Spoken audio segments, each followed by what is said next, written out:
una mahali pa kuandika, andika ujumbe unaosema au kichwa kinachosema kabla ya mambo yote. Kabla ya mambo yote. Sasa tutakuwa tunafuatilia kutoka hapo, kabla ya mambo yote. Kumbuka leo ni tarehe 1 mwezi wa kwanza mwaka wa 2026. Kwa hiyo ni siku ya kwanza katika mwaka huu ambao Mungu ameruhusu tuweze kuingia wa 2026. Kwa hiyo unaponisikiliza na unaponifuatilia, ujue kwamba ni siku ya kwanza ambayo kuna mambo mengi unayokwenda kupitia. Ni mwaka ambao una mambo mengi ambayo unakwenda kufanya. Kuna mambo mengi ambayo utawaza. Kuna mambo mengi ambayo utakwenda kuiacha, lakini kuna mambo mengine yatakuwa ni mageni. Kwa hiyo zingatia sana kabla ya mambo yote. Nini kifanyike kabla ya hayo mambo ambayo Mungu ataruhusu, na kuna mengine yatakuja bila kuruhusiwa, lakini bado ujue kabla ya mambo yote. Sasa kabla mambo yote sio falsafa ya mtu. Kabla ya mambo yote sio msemo wa mtu. Kabla ya mambo yote ni neno la Mungu. Waraka wa kwanza wa Paulo mtume kwa Timotheo, sura ile ya 2 mstari wa 1 mpaka wa 4. Unaweza ukafungua hapo, alafu tutasoma pamoja ili uweze kujua ni nini kinachohusu kabla ya mambo yote.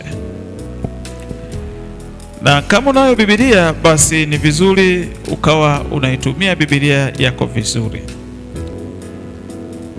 Waraka wa kwanza wa Paulo mtume kwa Timotheo, sura ile ya 2 mstari wa 1 hadi wa 4. Neno linasomeka hivi: basi kabla ya mambo yote nataka dua na sala na maombezi na shukrani zifanyike kwa ajili ya watu wote. Mstari wa 2, kwa ajili ya wafalme na wote wenye mamlaka, tuishi maisha ya utulivu na amani katika utauwa wote na ustahivu. Mstari wa 3, hili ni zuri nalo la kubalika mbele za Mungu Mwokozi wetu. Na mstari wa 4, ambaye hutaka watu wote waokolewe na kupata kujua yaliyo kweli. Na mstari wa 1 unaanza hapo, basi kabla ya mambo yote. Kwa hiyo unaposema mambo yote, ina maana hakuna linaloachwa. Ni mambo yote ambayo wewe unayajua. Kwa hiyo yoyote yanayoitwa mambo, lisisalie hata moja. Unapozungumza kilimo ni jambo moja, unapozungumza biashara ni jambo jingine, unapozungumza shule ni jambo jingine, unapozungumza maisha ni jambo jingine. Kwa hiyo Biblia inaposema mambo yote, ni ngumu kuanza kuorodhesha, kwa sababu hiyo yote inamaanisha yote, kisibakie hata kimoja. Kwa hiyo kabla ya hayo yote, kabla ya hayo mambo yote, kuna kitu kinahitajika.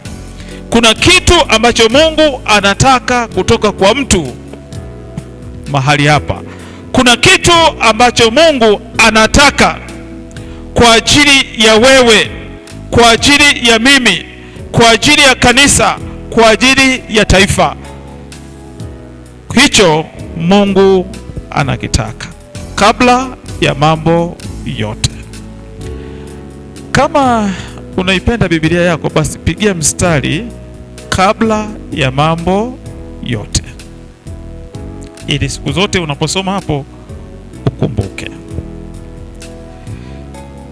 Sasa kama tunazungumza kwa habari ya kabla ya mambo yote, ufahamu ya kwamba katika maisha ya kila siku, tukija kwenye sayansi ya mapishi, unapotaka kula ugali na mboga, kwa hiyo kabla ya ugali na mboga kuwa mezani, kuna mambo ambayo yanatakiwa ili nifikie hiyo hatua ya kuwa na ugali na mboga mezani. Kwa lazima nijiulize, humu ndani au hapa mahali kuna unga wa kutengeneza ugali? Lazima nijiulize, kuna mboga za kuweza kuniwezesha kula ugali na mboga? Lazima nijiulize, je, kuna moto ambao utaniwezesha kuweza kufanya haya matayarisho ya hiki chakula, ya huu ugali na mboga? Kuna maji.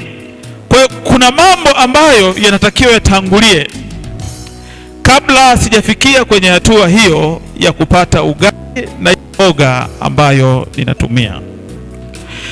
Ndiposa neno la Mungu linasema kabla ya mambo yote nataka. Kuna mambo ya msingi ambayo yanatakiwa yafanyike kabla ya mambo yote. Kanisa, tuko pamoja? Wasikilizaji, tuko pamoja? Kabla ya mambo yote,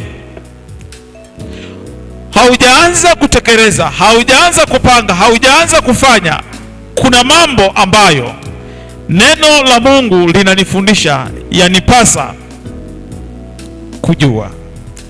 Sasa jambo la kwanza kwenye Biblia yako, jambo la kwanza Biblia inasema nataka dua. Nataka dua. Jambo la pili, nataka sala.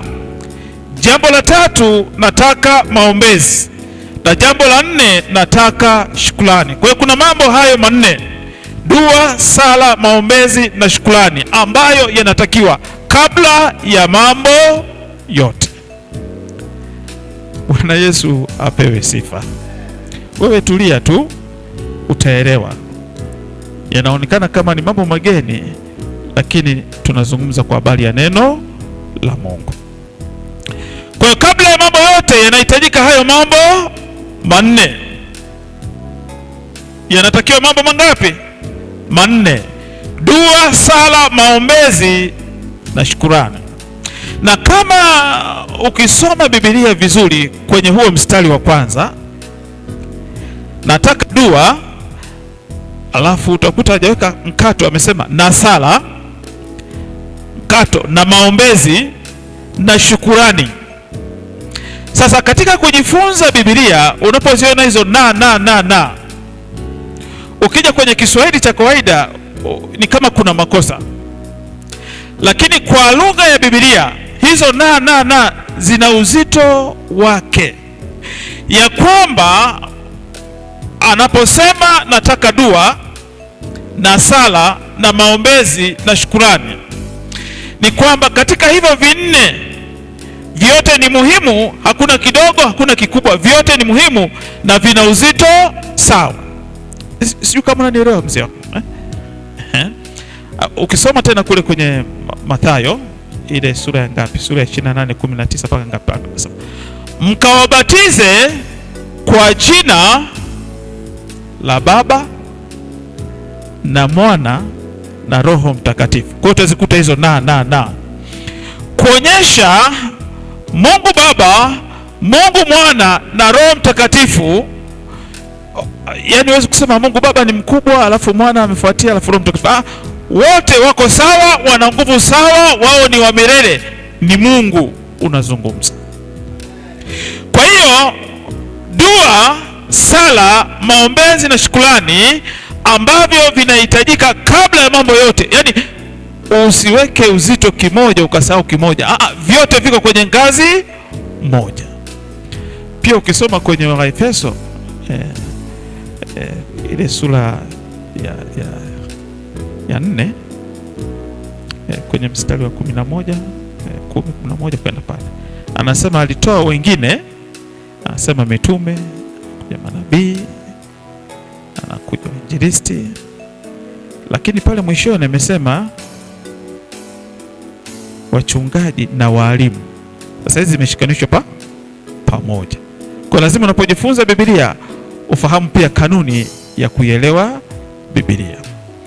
Kwa hiyo haya mambo manne haya ni lazima yote manne yafanyike kwa uzito ule ule, kwa maana ule ule, ukijua kwamba yote manne yanatakiwa kabla ya mambo yote. Kwa ukiacha moja ni shida, ukifanya mawili ukaacha mawili ni shida, hata ukifanya matatu ukaacha moja bado ni shida, kwa sababu yote manne katika uzito ule ule takikana kabla ya mambo yote. Sasa tujifunze haya mambo manne. Hili neno dua mara nyingi limetumika katika dini zingine, hujalisikia sana ndani ya kanisa,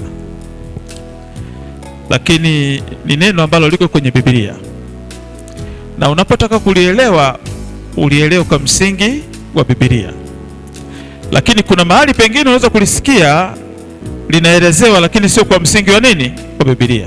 Na kuna mahali pengine linaweza likatamkwa lakini sio kwa msingi wa Biblia. Sasa dua ninapoizungumza sasa, ninazungumza kwa msingi wa Biblia kama hilo neno tulivyolisoma kwenye Biblia. Sasa unaposema dua, huwezi kuelewa kwamba hichi ni dua kabla ya kuelewa kitu kinachoitwa maombi. Sasa unaposema maombi kwa lugha nyepesi ambayo haihitaji mtu ufike chuo kikuu, kwa lugha nyepesi ambayo haihitajiki mtu umefikia elimu ya namna fulani, kwa lugha nyepesi unaposema maombi ni kuzungumza na Mungu, ni kuzungumza na Mungu. Maombi ni kuwasiliana na Mungu. Sasa mahali popote unaposikia maombi, huwa tunamaanisha kuzungumza na nani? Na Mungu, kuwasiliana na Mungu. Kwa hiyo kama kuzungumza na Mungu, Mungu anazungumza na mimi na mimi nazungumza na Mungu. Kwa hiyo kuna mambo yanayotoka kwa Mungu kuja kwangu na yapo yale ambayo yanatoka kwangu kwenda kwa Mungu. Sasa yale mazungumzo, yale mawasiliano ndio tunaita nini? Maombi. Kwa hiyo huwezi kufanya kitu kinachoitwa maombi kama wakati huo haufanyi mawasiliano na Mungu. Kwa hiyo ninapofanya mawasiliano na Mungu ndipo tunaposema ninafanya maombi. Bwana Yesu apewe sifa. Kanisa, sisi tuko pamoja? Sasa usilete mzaha kwenye kufanya mazungumzo na nani? Na Mungu. Kuna mwingine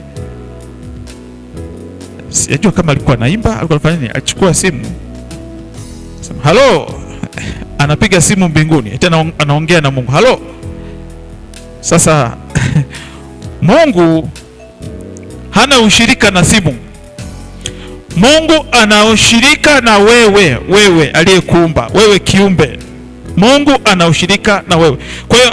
Kwa hiyo anapozungumza na wewe huwa tupigi simu. tunaongea ana kwa ana na nani? Na Mungu. Lakini kama unataka kumpigia rafiki yako, mpigie simu. Kama unataka kumpigia mjomba, mpigie simu. Mpigie nani? Kwa hiyo Mungu sio mjomba wala shangazi ambaye tunainua simu tunampigia. Pana. Mungu tunazungumza naye moja kwa moja. Kwa hiyo hicho ndicho kitu kinachoitwa maombi.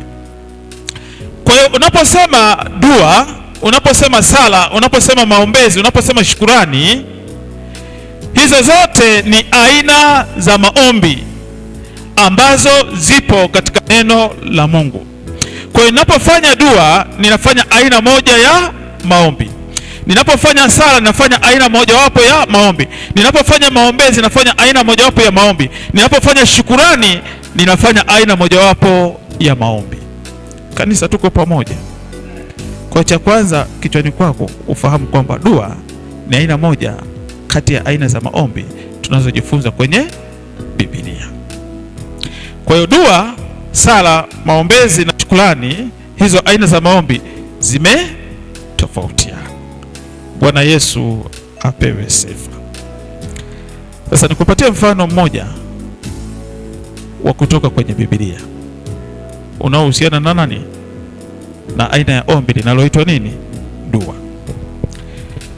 Kitabu cha Samueli wa kwanza, kitabu cha Samueli wa kwanza sura ya kwanza mstari wa 10 hadi wa 11. Naona kuna bado watu ambao hawana Biblia. Mbona ni hatari sasa kikamu bila Biblia? Kaniletee Biblia zingine ambaye najua ziko wapi zile Biblia. Kaniletee zile Biblia. Ama najua. Ima ujui huyo tatotosha mtoto. Ima si unajua zilipo? Naenda kaniletee. Msio na Biblia. Msio na Biblia. Sio mlio usahau nyumbani, msio na Biblia. Yaani wewe una kabisa Biblia. Moja. Hauna Biblia kabisa? Kabisa. Pita hapa mbele. Pita hapa mbele wewe usio na Biblia. Harakisha.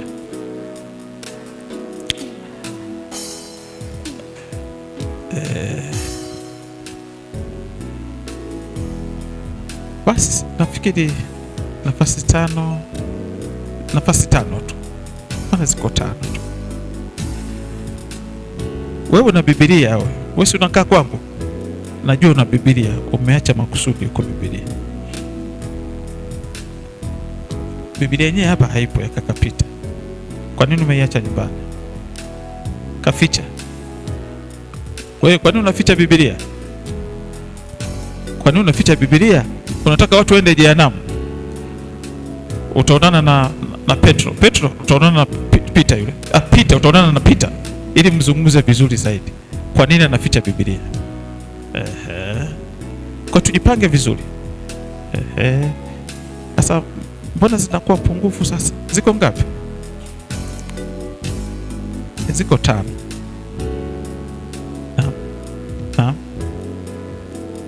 Huyu ndio amezidi huyu. Ile ambayo anaficha ile utaitafuta iliko, unachukua inakuwa ya kwako. Maana ameficha alafu hajaja na Biblia hapa. Sawa? Tukaitafute, utachukua wewe. Sawa. Huwa tufichi neno la Mungu. Haya. Unasoma na ngapi? Unasoma na ngapi? Hata na naweza kusoma Kiingereza? Unasoma Kiingereza? Kwa moja tukimpa ya Kiingereza ni sawa. Ni sawa. Ni sawa, tukimpa ya Kiingereza. Kule kwangu kuna Biblia moja kubwa imeandikwa neno kubwa ile. Jona wewe Sauli ukosa Biblia kubwa kabisa ile nyeusi. Haya, unipige picha mimi napo hapa Biblia hapa. Sasa wewe mkubwa kuliko wote. Nani mkubwa? Anaweza kawa sio mkubwa. Nani mkubwa kuliko Yakobo? Aha. Maana tunaona kimo kama umefanana. Haya, Jacob hamna aliyekubali kwa mkubwa kupita wewe. Kwa itabidi upate kubwa. Subiri, na hii ni Biblia kubwa hii. Uandike jina zimefanana. Ikichanganyikana na ya kwake akipoteza atachukua hii. Kwa hiyo uandike jina saizi hizi. Umesikia? Na kule boarding utakwenda nayo. Wakikusumbua unawafunulia au unawasomea. Sawa? Unawaambia, unafuta mstari Yesu apende ugomvi, unaupata. Ukiona amekuibia unafungua tu amri 10 usiibe. Kwa unasema jamani, kuna watu wameniibia, amri ya ngapi inasema usiibe. Shauri yake. Sawa? Kwa hiyo unatembea na hii hapa. Mwingine la 5. Swala unachukua peni yako. Utasema wote wanaoiba peni zangu wanaenda jehanamu. Andiko limeandikwa. Kwa hiyo unasoma, unatafuta maandiko. Sawa?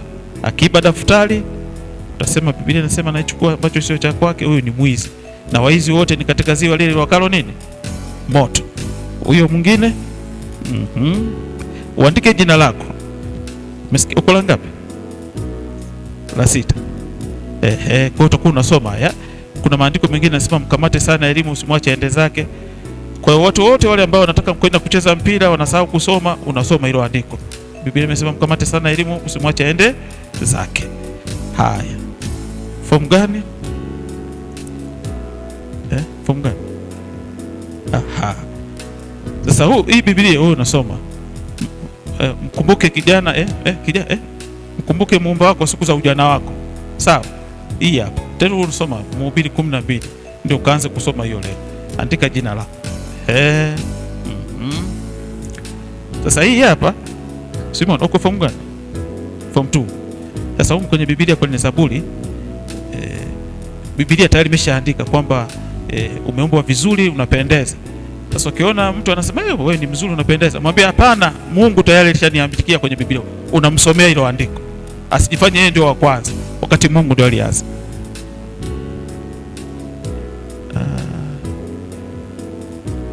Ingia ofisi nyingine ile kule.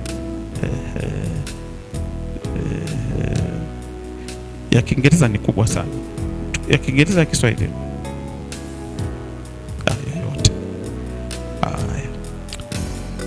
Basi inua juu basi wapige picha alafu ndio tutaenda kuketi. Sasa fungua kwa kwenye matangazo yako usisahau kuwaweka hawa kuonyesha kwamba unajifunza Biblia.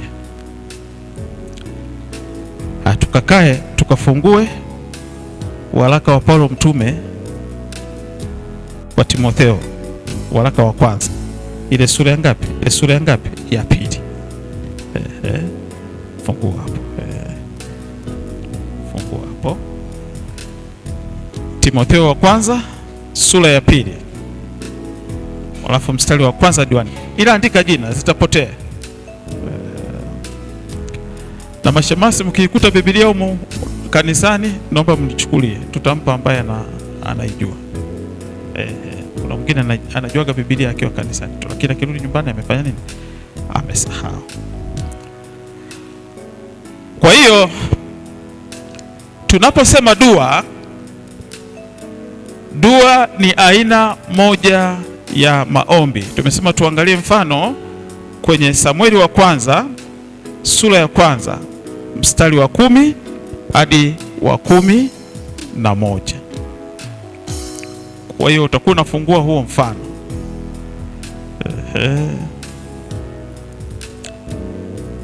Sasa na hiyo nimpe mwenyewe. Nimpe mwenyewe.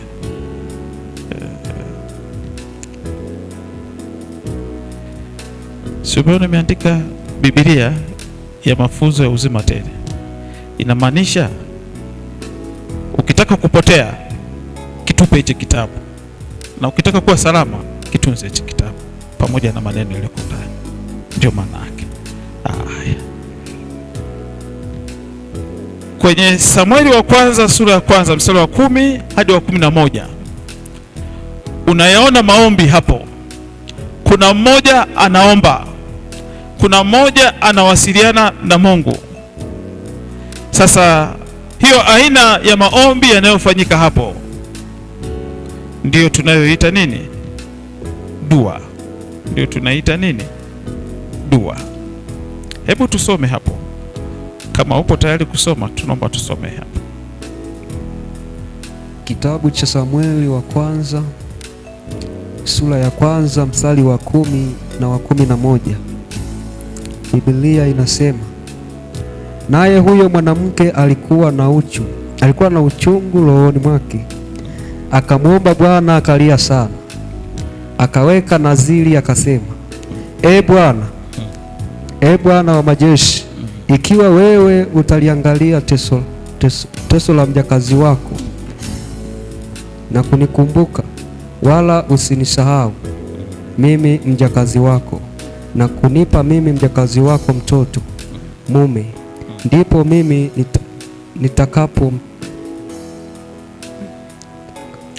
nitakapompa Bwana huyo mtoto siku zote za maisha yake, wala wembe hautamfikiria kichwani mwake. Huyo ni mwanamke mmoja anaitwa Hana. Sasa Hana alikuwa na hitaji la mtoto. Kwa hiyo anaenda mbele za Bwana, anazungumza na Bwana, anataja hilo hitaji lake ambalo anazungumza na Mungu, anamwomba Mungu, naomba unitendee hili jambo. Sasa unapopeleka hitaji lako mbele za Bwana, moja kwa moja, usipeleke vitu vingine, unapeleka hitaji lako kwa Bwana, unasemezana na Bwana, ndipo unapata aina ya maombi inaitwa dua. Kwa ninapokuwa na hitaji langu, moja kwa moja nanyoka mbele za Bwana Mungu wa mbinguni, ninahitaji hili, naomba unifungulie mlango, naomba unipatie ufahamu wa kujua hili jambo linapatikana wapi, naomba unisaidie. Sasa hapo unakuwa unafanya kitu kinaitwa nini? Dua. Lakini katika kutofautisha, tuangalie aina nyingine ya maombi ambayo inaitwa nini? Maombezi. Ile namba 3, Luka sura ya 23 mstari wa 34. Kitabu cha Injili kama ilivyoandikwa na Luka mtakatifu sura ya 23 mstari wa 34. Hapo tuangalia kitu kinaitwa nini? Maombezi. Fungua hapo.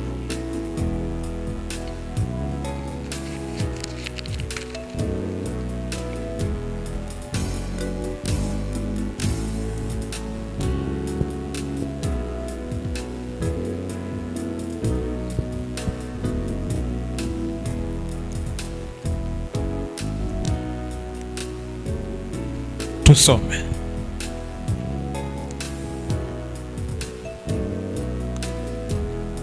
Luka 23 mstari wa 34. Mstari mmoja tu, 34. Injili ya Luka mtakatifu sura 23 mstari wa 34. Neno la Mungu linasema, Yesu akasema, Baba, uwasamehe kwa kuwa hawajui watendalo. Baba, uwasamehe kwa kuwa hawajui walitendalo. Wakagawa mavazi yake, wakapiga kula. Kwa hiyo huyu ni Yesu Kristo akiwa msalabani, anafanya maombi. Sasa katika yale maombi anaomba, anasema, Baba, uwasamehe kwa kuwa hawajui walitendalo. Sasa anaomba kwa ajili ya Hawa, anaomba kwa niaba ya Hawa ambao wanafanya jambo hawajui kwamba wanafanya ni makosa, wanafanya ni dhambi. Kwa hiyo anasema, naomba uwasamehe kwa kuwa hawajui walitendalo. Sasa Hawa wangeenda moja kwa moja mbele za Mungu, Mungu, tunaomba utusamehe. Hiyo ingekuwa ni dua, ingekuwa ni dua. Wao Hawa wahalifu wangeenda mbele za Bwana wakasema, tunaomba utusamehe kwa hili tulilolitenda, tumekosa. Hiyo ingekuwa ni nini? Ingekuwa dua. Lakini kuna mmoja hapa, Yesu Kristo anaomba kwa ajili ya hao waliokosa, anaomba kwa Mungu. Sasa hapo hayo maombi tunaita maombezi, yanaitwa nini? Kwa hiyo hata ukinishirikisha ukaniambia, mpendwa, naomba nikumbuke katika maombi yako kuna jambo hili na hili na hili na hili ambalo ninahitaji Bwana anionekanikie katika maisha yako. Sasa wewe unayeniletea hilo ombi, wewe unapoomba ile inakuwa ni dua, ila mimi nitakapokuwa na kuombea wewe hilo jambo, sasa hapo tunaita nini? Maombezi. Yaani naomba kwa ajili ya mwingine. Baba, naomba uwasamehe kwa kuwa hawajui walitenda. Kwa hiyo ni hatari kufanya jambo wa mwenyewe ujui lile jambo unalolifanya. Kama ilivyo hatari kwenye mambo mengine, pia hata unapokuja kwenye swala la maombi, unapofanya maombi halafu ufahamu au uelewi aina ya maombi unayoomba, ni shida. Kwa lazima ujue haya maombi unayoomba ni maombi ya aina gani. Sasa hii picha lazima ikae vizuri. Kumbuka hii tarehe 1 mpaka 31 ndio kazi tutakuwa tunafanya ya maombi. Sasa lazima ujue hili tuombe vipi na hili tuombe vipi. Kumbuka ile orodha ya maombi tulioileta, orodha ile ya maombi. Sasa katika ile orodha ya maombi kuna mengine yanahitaji dua, kuna mengine yanahitaji sala, kuna mengine yanahitaji maombezi, lakini kuna mengine yanahitaji nini? Shukrani. Kwa hiyo tunapoangalia ile orodha tujue kwamba hili linahitaji dua, linahitaji sala, linahitaji maombezi au shukrani. Kumbuka anasema kwa kuwa hawajui walitendalo. Unafanya tu ila hujui unalo litenda. Unawapatia watu kazi isiyo wahusu, unawapatia watu mzigo ambao hauwahusu, lakini bado pia unafanya tu, unapoteza nguvu zako. Unaona wanafanya kitu lakini hawajui wanachokitenda ni kitu gani. Kwa hiyo ni shida. Mungu akusaidie, lolote ulifanyalo lazima ujue ni kitu gani. Sasa unapokuja kwenye shukrani, angalia shukrani, Zaburi ya 107, Zaburi ya 107, na pia tutafungua Luka 17 mstari wa 15 hadi 18. Sasa tuanzie na hiyo Luka 17 mstari wa 15 hadi 18. Unafahamu ile habari ya wakoma 10 ambao Yesu alitenda jambo kwa maisha yao. Msomaji hakikisha unafungua mapema Luka 17:15 hadi 18. Kwa hiyo wakoma 10 wamekutana na Yesu katika maisha yao, na Yesu ametenda muujiza, wametakasika na wameambiwa waende kujionyesha kwa makuhani. Hebu tusome hapo sasa ili tuweze kuona vizuri. Injili kama ilivyoandikwa na Luka mtakatifu sura ya 17 mstari wa 15 na wa 16. 15 hadi 18. 15 hadi 18. Na mmoja wao alipoona kwamba amepona, kati ya wale wakoma 10, alirudi huku akimtukuza Mungu kwa sauti kuu. Akaanguka kifudifudi miguuni pake. Akamshukuru. Kumbuka tunazungumza kwa habari ya shukrani. Akaanguka kifudifudi miguuni pa Yesu Kristo, akamshukuru. Sasa huyu mkoma alikuwa anaonana ana kwa ana na nani? Na Yesu.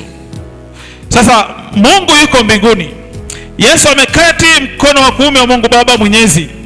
Sasa yuko mbinguni. Sasa unapofanya maombi unamshukuru kwa kuanguka kifudifudi kwa namna yote ile. Unapofanya hayo mambo, unapozungumza na Mungu, unazungumza kwa habari ya shukrani zako. Hayo maombi tunaita maombi ya nini? Ya shukrani, ambayo yanahitaji kujaa shukrani tu, kujaa shukrani. Sasa utanishangaza kama hadi leo hujui kushukuru, hadi leo hujui kufanya nini? Kushukuru. Sasa kushukuru kunaambatana na mambo tofauti tofauti. Moyo wa mtu umefungwa kiasi gani? Huyu mtu ameguswa kiasi gani? Huyu mtu amelielewa namna gani? Na utamaduni pia unaingia huko. Ukiona sehemu nyingine mtu anashukuru, akishapiga hivi makofi ndio ameshukuru, amemaliza kila kitu. Kuna mwingine akijishika hivi ndio ameshukuru. Kuna mwingine anatoa machozi, hasemi chochote, anatoa machozi, huko ndio kushukuru kwake. Kuna mwingine ataongea maneno mpaka unaanza kuuliza, huyu maneno yeye ametoka. Anazungumza. Yaani ni namna ya kushukuru. Kwa hiyo unaweza kushukuru kwa namna yoyote. Sasa mwili unazungumza, maneno yanazungumza, lakini bado unaelekeza kwa Mungu. Hiyo tunaita nini? Maombi ya shukrani. Kanisa, tuko pamoja? Ila mpendwa, mimi sina kabisa la kusema nashukuru. Anaachia na kitu kidogo. Yaani yote hiyo ni sehemu ya nini? Ya shukrani. Kwa hiyo hayo ni aina ya maombi, lakini bado tunaweza kuangalia Zaburi 107 mstari wa kwanza. Zaburi 107 mstari wa kwanza.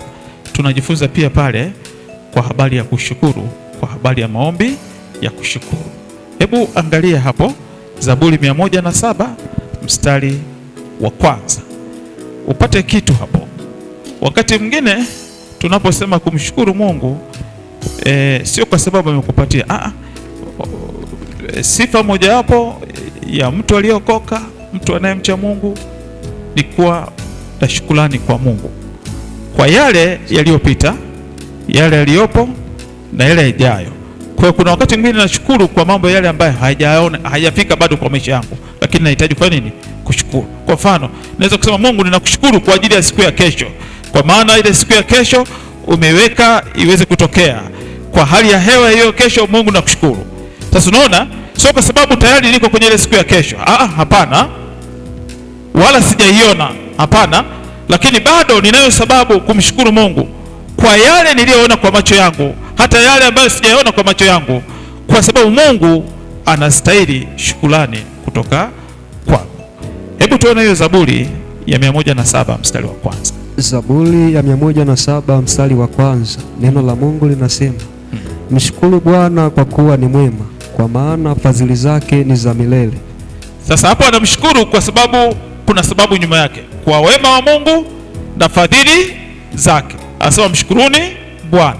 Kwa hiyo unapoona vitu kama wema na fadhili za Bwana zinatufuata kila itwapo leo, kwa hiyo unakuta ninayo sababu kumshukuru Bwana kila wakati.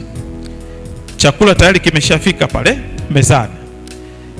Ule ni wema na fadhili za Bwana. Si wote ambao wanakiona chakula kwenye meza, lakini wema na fadhili za Bwana zimekuwa nyingi kwako, unakiona chakula mezani. Ndio maana kabla ya kuanza kutia tumboni,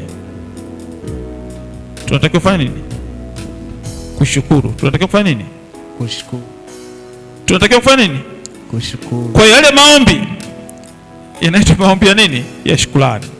Yesu akachukua ule mkate, akaumega, akashukuru. Yalikuwa ni maombi ya kutoa nini? Shukrani. Bwana Yesu apewe sifa. Amen. Sasa chakula kinapokuja mezani, sio wakati wa kuanzisha vita vya kiroho, sio wakati wa kuanzisha vita vya na kitakasa hichi chakula. Nani alikinajisi? Unapokitakasa nani alikinajisi? Si unamuona mtu mmoja amekinajisi, ndio unaingia kufanya kupambana vita kukitakasa. Ninafunga kila roho ambayo itasababisha mtu nyama ibane shingoni. Yaani tayari umeshamuona adui anabana chakula wapi? Ile ni vita ya kiroho. Tuseme nini maombi? Wewe mshukuru Bwana. Bwana, nakushukuru kwa chakula hichi, nakushukuru kwa maji haya, nakushukuru kwa kinywaji hiki. Baadaye unafanya nini? Unaendelea kukila. Bwana Yesu apewe sifa. Amen. Niliishi eneo moja linaitwa Busokero. Niliishi eneo moja linaitwa nini? Busokero. Sasa kule Busokero ni huko Ruangwa.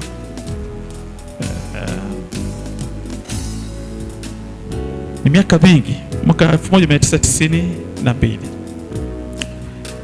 Sasa huko nilikutana na mlokole mmoja. Sasa unajua ile miaka 92,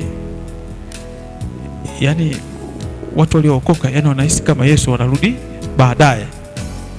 Kwa wakati wote yani wako moto moto wakati wote. Na injili ilikuwa inahubiriwa ni injili ya siku za mwisho. Sasa wakati ule na mimi nilikuwa bado mjinga katika mambo ya nini? Ya Mungu. Sasa sehemu nilikuwa naishi kwenye nyumba tumepanga, bwana mkubwa amepanga, mimi nakaa pale na yeye anaishi hapo hapo. Kwa utakuta mara nyingi tunaenda huko na huko, tunaenda huko na huko, tunaenda huko na huko, tunaenda huko na huko tukiwa pamoja. Tumeenda sokoni kununua vitu. Tumefika mahali pale tumenunua magimbi. Utakuta nasimamisha kwanza, ngoja tumshukuru Mungu. Ashikana, Mungu ninakushukuru kwa sababu ya haya magimbi, tunashukuru sana. Tembea tumefika sehemu nyingine tukakutana na mtu ambaye yeye anafahamiana naye, hawajakutana muda mrefu. Wakaongea akasema, ngoja nimshukuru Mungu kwa sababu tumeonana na huyu ndugu ambaye hatukuonana na muda mrefu. Na akamshukuru. Natembea sehemu fulani nimejikwaa, lakini sikuanguka. Sasa ngoja tumshukuru Mungu kwa sababu umesalimika. Kwa kila sehemu yani ni maombi. Tumeenda sehemu maji, tumefika nyumbani ya kunywa. Sasa ngoja nimshukuru Mungu kabla ya kunywa maji. Kwa kila sehemu yani. Sasa baadaye miaka ile nilikuwa naona kama kero, kwa sababu nilikuwa sifanyi nini, sifahamu kushukuru kwa kila jambo. Mimi nikafikiria balama dudu fulani ilitokea hivi ndio nitakufanya nini, kumshukuru. Hapo umenusurika na gari ndio nitakiwa kumshukuru. Kumbe mshukuruni Bwana kwa kila unapoamka asubuhi wewe mshukuru Mungu. Unapokuta umeenda choo wewe mshukuru Mungu. Asante Mungu kwa sababu nimefanikiwa kwenda choo. Mshukuru kwa kila jambo. Nakushukuru Mungu kwa sababu nimepiga mwaya. Usiseme unatuharibia nini hali ya hewa. Ukipiga chafya mshukuru Mungu. Yaani kwa kila jambo, kwa sababu tunahitaji kumshukuru Mungu kwa kila jambo. Kwa unaona hayo maombi ya shukrani yapo kila mahali. Yaani hata ulipokaa hivyo. Sio ulivyostarehe. Wewe mshukuru Mungu. Mungu nakushukuru maana nimekaa hapa nimestarehe kabisa. Kuna mtu mwingine hawezi kukaa hivyo ulivyokaa. Ni kazi. Kuna unamshukuru nani? Mungu. Halafu sasa kuna aina hii nyingine ya maombi inayoitwa sala. Wanafunzi walimwendea Yesu Kristo wakasema, sisi hatujui kusali, tunaomba utufundishe kufanya nini? Kusali. Kwa Yesu akawafundisha kusali, akawafundisha sala ambayo inaitwa sala ya Bwana, lakini ni aina ya maombi. Sasa kwenye sala kunakuwa na mambo mangapi? Manne. La kwanza, kwenye sala, unapofanya sala, aina hii ya maombi inaitwa sala. Kumbuka kule ameambia, Baba yetu uliye mbinguni, jina lako litukuzwe. Cha kwanza lazima ujisalimishe kwa Mungu kwamba mimi kama mimi nimeumbwa na wewe. Ndio maana anawaambia anzeni, Baba yetu uliye mbinguni, jina lako lifanye nini? Kwa cha kwanza lazima ujisalimishe mikononi mwa nani? Kwa hiyo ule ujeuri wako wote weka chini. Ile mifuko yako uliyotuna weka chini. Si unajua kuna mtu mwingine anakuwa anafanya sala yani kwa kujiamini sana, sio kwa sababu amejisalimisha kwa Mungu, ni kwa sababu mifuko imefanya nini?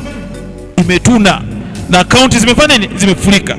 Kwa hiyo anapoomba, anafanya maombi ya sala, yaani mtu anajitutumua, lakini kichwani kwake kote hakuna kujisalimisha kwa Mungu. Anachokiona ni ile mali aliyonayo. Simeona? Sasa kwenye sala lazima ujisalimishe mikononi mwa Mungu. Baba yetu uliye mbinguni, jina lako lifanye nini? Litukuzwe. Hilo ni jambo la kwanza ambalo tunasema kujisalimisha mikononi La pili ni kujitoa, sio kujitolea.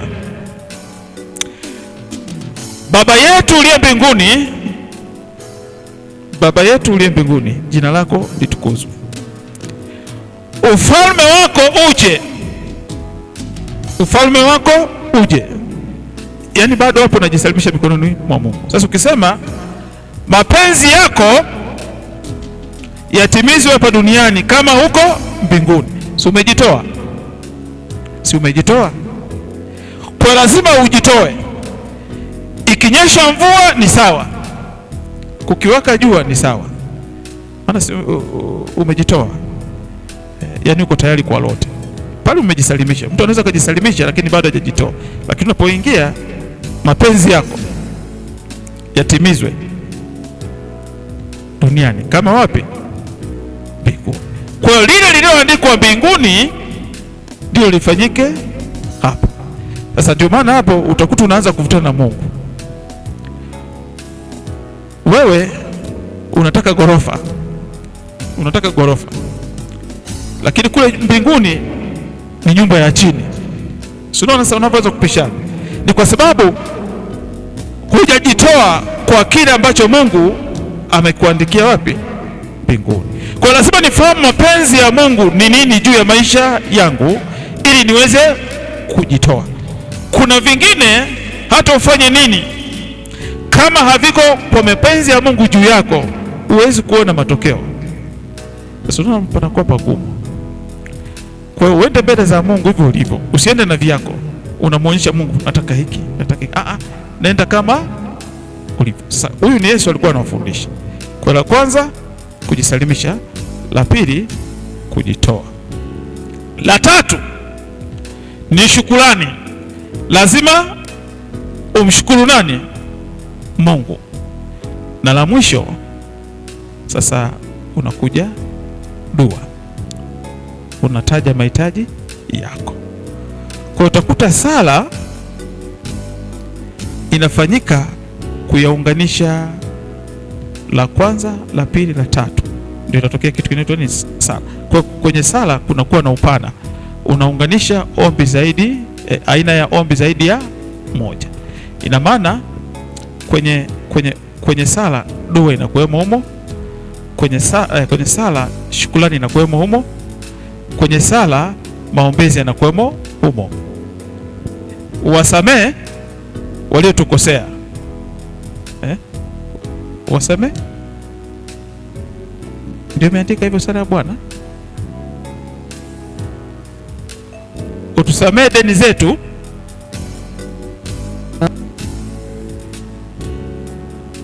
Sasa utusamee deni zetu, ile ni dua, kama na sisi tunavyowasamee waliotukosea, yale ni maombezi. Umeona? Kwa hiyo vimechanganyikana, kuna kuwemo na dua humo, kuna kuwemo na maombezi humo, lakini kuna kuwemo na nini? Na shukrani. Sasa kinatokea kitu kinaitwa, aina ya maombi yanaitwa sala. Kanisa, tuko pamoja? Sasa kwenye safari tunayoianza leo hii, kuna wakati tukisema tufanye sala, sasa ujue tunafanya kitu gani. Na tukisema tufanye dua kwa aina ya maombi haya yaliyopo, basi tufanye dua. Kama ni shukrani, basi tufanye shukrani. Tutofautishe, tujue ni nini kinachofanyika. Hebu soma sasa hapo tuone. Injili kama alivyoandika Mathayo mtakatifu sura ya 6 mstari wa 9 hadi wa 13. Amen. Basi ninyi salini hivi: Baba yetu uliye mbinguni. Hiyo ni sala, hiyo ni sala. Endelea. Jina lako litukuzwe, ufalme wako uje, mapenzi yako yatimizwe hapa duniani kama huko mbinguni. Utupe leo riziki yetu, utusamee deni zetu kama sisi nasi tuwasamehevyo wadeni wetu, na usitutie majaribuni, lakini utuokoe na yule mwovu, kwa kuwa ufalme ni wako na nguvu na utukufu na hata milele. Amen. Amen. Turudi kwenye Timotheo wa kwanza sura ya 2 mstari wa 1 hadi wa 4. Kichwa cha ujumbe: kabla ya mambo yote. Basi kabla ya mambo yote, nataka dua. Nyoka mbele za Bwana, zungumza na Bwana, mweleze shida yako, utakuwa unafanya dua na sala. Basi kwenye sala changanya dua, maombezi na shukrani.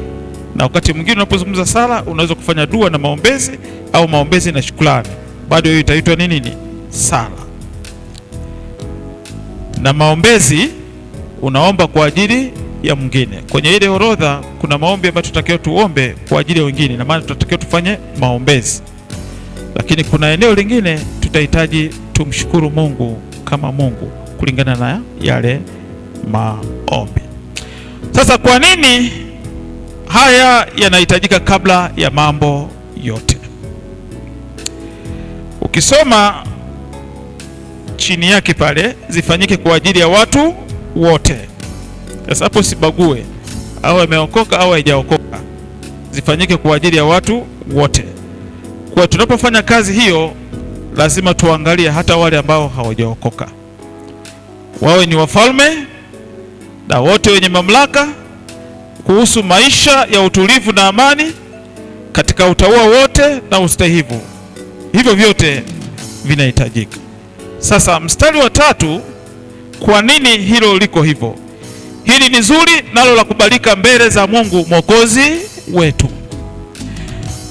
Kwa hiyo kabla ya mambo yote tunahitaji kufanya maombi katika maeneo hayo manne. Kwa nini? Sasa mstari wa 3 unajibu kwamba hili ni zuri nalo la kubalika mbele za nani? Za Mungu Mwokozi wetu. Kwa hiyo tunafanya hiyo safari ya mwezi mzima ni kwa ajili ya utukufu wa nani? Wa Mungu. Kanisa, sisi tuko pamoja. Utaona vituko mwezi wa kwanza, matangazo mengi. Unajua sisi kanisani kwetu tumefunga mwezi, tuna mfungo wa mwezi mzima. Kwa hiyo ni kama vile anakutambishia, ni kama vile anataka kukuonyesha kwamba yeye yuko kiroho zaidi ya mwingine, ni kama vile anataka kukuonyesha kwamba sisi ndio tuko hivi na hivi. Kwa hiyo anatembea barabarani midomo imekauka. Mwenzetu vipi? Kunywa chai. Unajua sisi mwezi huu tuna maombi ya siku 21. Tuna maombi ya siku 31. Kwa hiyo inakuwa ni matangazo. Hata kwenye vyombo vya habari tunasikia tuna maombi ya siku kadhaa, tunaomba ya siku kadhaa. Unaona? Lakini sasa sababu ambayo unatakiwa kuwa nayo kabla ya mambo yote, kwa nini tunafanya maombi katika maeneo hayo manne, ni kwa sababu tunataka tumletee Mungu nini? Utukufu. Yote ni kwa ajili ya utukufu wa nani? Hatuna sababu nyingine nyuma ya kujiinua au kujitwalia utukufu. Hapana, ni kwa ajili ya utukufu wa nani? Wa Mungu. Kwa hiyo kama siku hiyo tutafunga basi hiyo kwa utukufu wa nani? Wa Mungu. Na mwisho, ambaye hutaka watu wote waokolewe na kupata kujua yaliyo kweli. Kwa hiyo kingine tunataka watu waokolewe. Watu wafanye nini? Waokolewe. Sasa tunaposema kuokolewa kwa watu, kunakuwa na sura mbili. Kuna kuokolewa kwa maana ya wokovu, lakini kuna kuokolewa kutoka kwenye majanga ya namna fulani, kunusulika, kutolewa huko, na baadaye watu wapate kuijua iliyo kweli. Kanisa, tuko pamoja? Wangapi wako tayari kwa maombi tarehe 1 mpaka tarehe 31? Kama uko tayari, kisha tu mkono.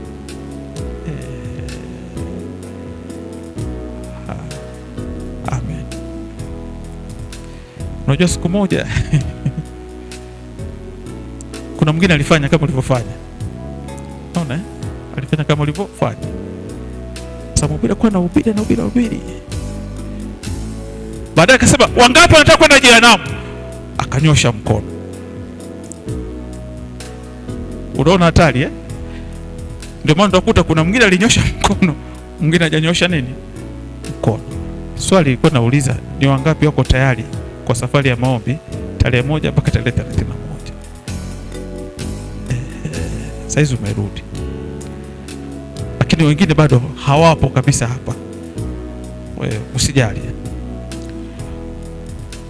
Kwa hiyo kwa neema ya Mungu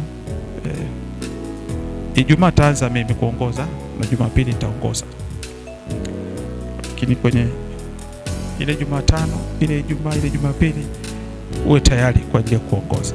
Utapewa tu vile vitu vya kuongoza, ila fuata ule utaratibu ambao tutakuwa tumeufanya kesho na Jumapili kwa ajili ya hiyo kazi. Mungu akubariki na Mungu akutunze.